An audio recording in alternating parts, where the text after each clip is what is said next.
Hello guys, they say every market has got its own mad person or people, and this media has got its own mad people, and we are being misled, and I will say, let me try to be a voice of reason. It doesn't matter what you do, it doesn't matter what you're going to think after this, but I think tunafaa kuongea. Na tunafaa kuongea kivipi? Mtanisamee wale ambao nitawaudhi roho ama nyoyo. Banataka kuambia kitu. Kuna kadi ya tribalism imeanza kuchezwa na the elites, na nitawaambia elites ni kina nani na wanacheza aje kadi. Lakini kabla hatujaingia kwa vile elites, poleni magari, kwa vile elites wanacheza kadi zao, nataka nikueleze kidogo what is tribalism. Is there anything positive about tribalism? Is it Team Cyprian, once again, welcome to our channel. I'm super excited. The support you have been giving us, it means a lot.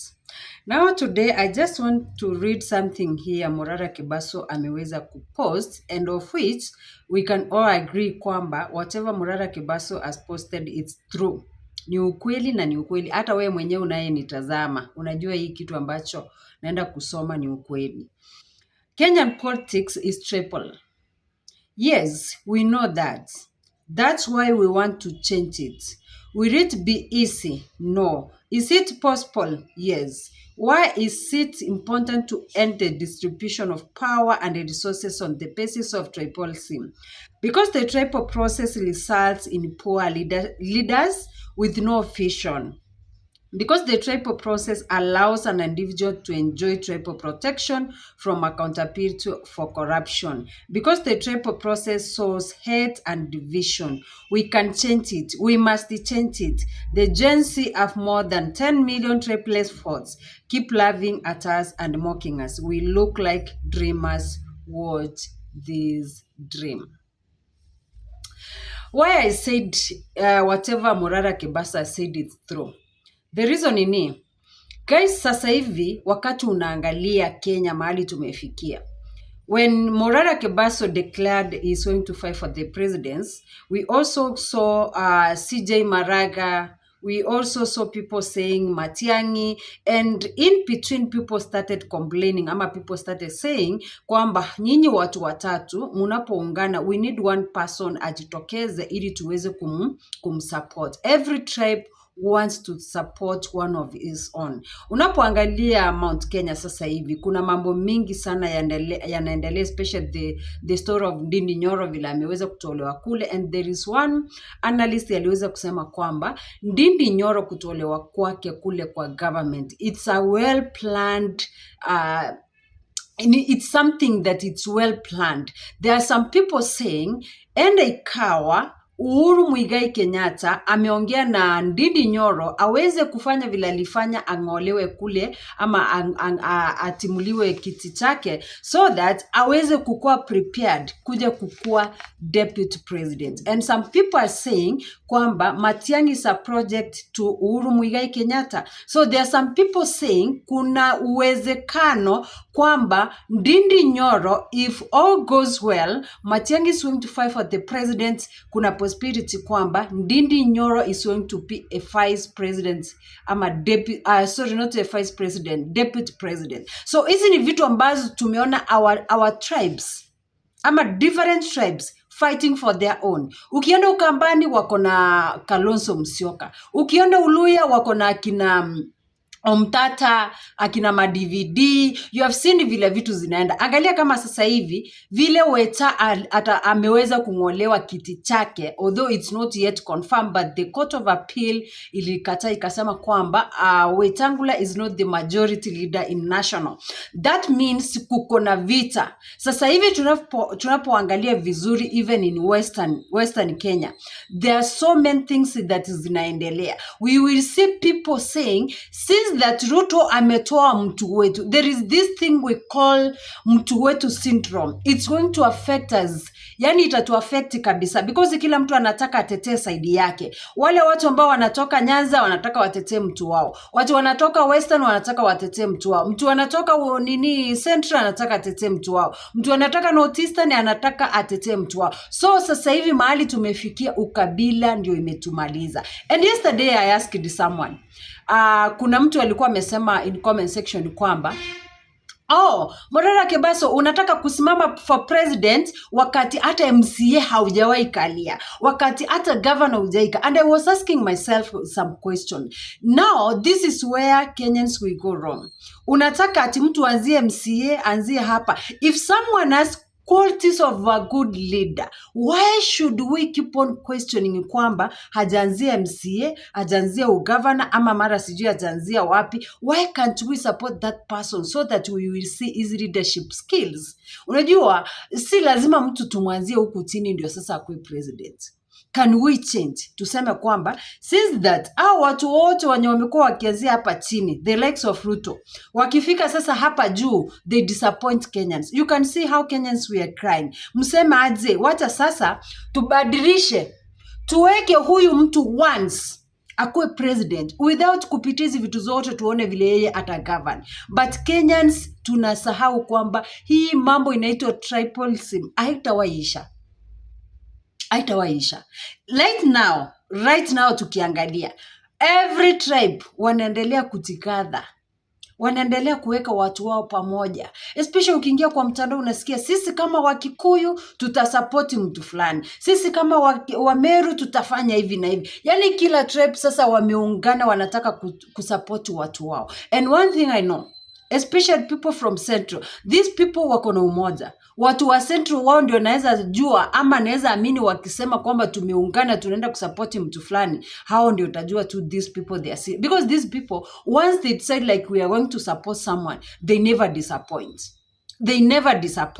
But the likes of other tribes, maze, wataongea wakishapewa 50-50, mia unga, kasukari, kachuvi, wamejisahau. Now Kenyans, it's now. Let's wake up. Hii story ya kuongwa tuachane nayo. We said nyinyi kama umetu kuna pesa inapeanwa mahali fulani, go! Enda kula pesa. Pewa hiyo pesa, kula kabisa. But ikifika wakati wa kupiga kura, know where you will vote for the right person, vote for the right leader. Mtu ambaye hana tamaa ya tumbo yake na familia yake, mtu ambaye ataenda kutufanyia kazi. You saw the case yenye ili happen in Magena dispensary. Because of negligence, a nurse left an expectant mother. She died with the kid. Just because maybe we don't have good health faculty, ama facilities, we don't have good roads, we don't have good schools, vitu kama hizo, we don't have them. Maybe medicine pia hatuna. Hawa madaktari hawalipwi vizuri. So madaktari yako hapa anaona, eri nikakae TikTok niseme tap nitumie flowers nipate pesa yenye itanifanya nini, itanikeep ama maintain mahitaji yangu. Watu wamejisahau kufanya kazi. That's why we are saying we need good leaders wenye wana mind about the common mwananchi. Sisi watu wa chini hapa, maskini hamuna say. Maskini hana say yeyote. Wewe maskini utaendelea kulia, utaendelea kuumia. But where are we heading, guys? Anyway, guys, I just want you to listen to this video about the tribalism, ama vile watu wameweza kujipanga. Ndio utasema hapo kwa comment section, je, are you supporting Morara Kebaso vile amesema, ama are you supporting this thing called tribalism, ama wewe mwenyewe uko na view gani, ama what's your suggestion? And to Team Cyprian, I can say, I always say thank you so much and I appreciate you guys. May Almighty God bless you and may Almighty God bless your family. See you in our next video. Bye bye. Hello guys. They say every market has got its own mad person or people. And this media has got its own mad people. And we are being misled. And I will say, let me try to be a voice of reason. It doesn't matter what you do. It doesn't matter what you're going to think after this. But I think tunafaa kuongea. Na tunafaa kuongea kivipi? Mtanisamea wale ambao nitawaudhi roho ama nyoyo. Nataka kuambia kitu. Kuna kadi ya tribalism imeanza kuchezwa na the elites, na nitawaambia elites ni kina nani na wanacheza aje kadi. Lakini kabla hatujaingia kwa vile elites, poleni magari, kwa vile elites wanacheza kadi zao, nataka nikueleze kidogo what is tribalism. Is there anything positive about tribalism? Is it good for someone to identify as I am Luo, I am Gikuyu? Yes, actually, yes, there is. And I want to list nimeandika nini ngapi hapa? Nimeandika kama 7 hivi ambazo mimi nazijua kwa sababu imebidi niende nisome good tribalism. Na kama hii tribalism iko based kwa hizi vitu 7, you are doing very good. Lakini kama tribal yako ni kuonyesha vitu vingine ambavyo tutazungumzia hapa, my brother, my sister, you are on a very, very wrong lane. So number 1, there can be good tribalism when tribal identity is used in a positive way rather than as a tool for division and control. Here are some ways in which tribalism can be beneficial. Number 1, cultural preservation and pride. Tribalism helps preserve languages, traditions, and customs that might otherwise disappear. It fosters a sense of belonging and identity, making people proud of their heritage.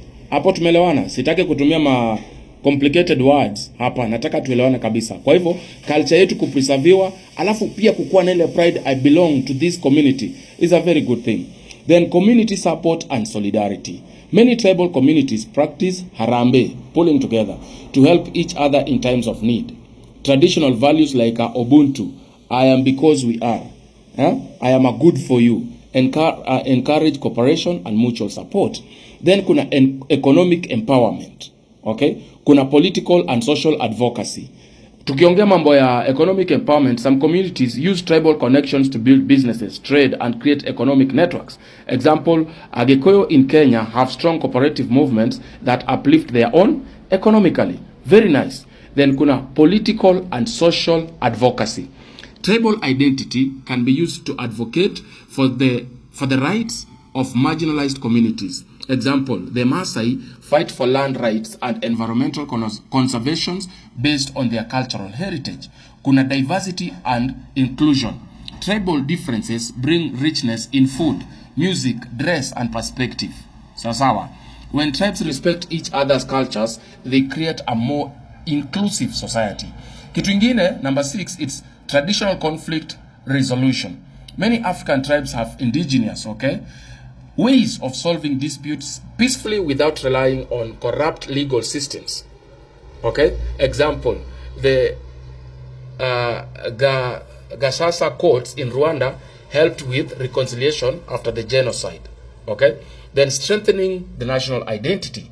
A country can embrace tribal diversity as a source of unity rather than division. Example, Tanzania's approach of promoting Swahili over tribal divisions. When people see their tribe as part of a bigger national identity, they work together instead of fighting. Now, another one. So, hizo number 7 nimewambia, si ndio? Number 1 nimewambia cultural preservation and pride, which is very beautiful. Community support and solidarity. Economic empowerment, that is number 3. Then political and social advocacy, number 4. Then number 5, diversity and inclusion. Number 6, traditional conflict resolution. Number 7, strengthening national identity. So what is the keywords kwa hizi vitu nimeandikia? My keyword is tribal identity should be about cultural support and progress, not hate, discrimination, or political manipulation, which is happening right now on TikTok. Political manipulation, discrimination, and hate is being spread by a few elect influencers.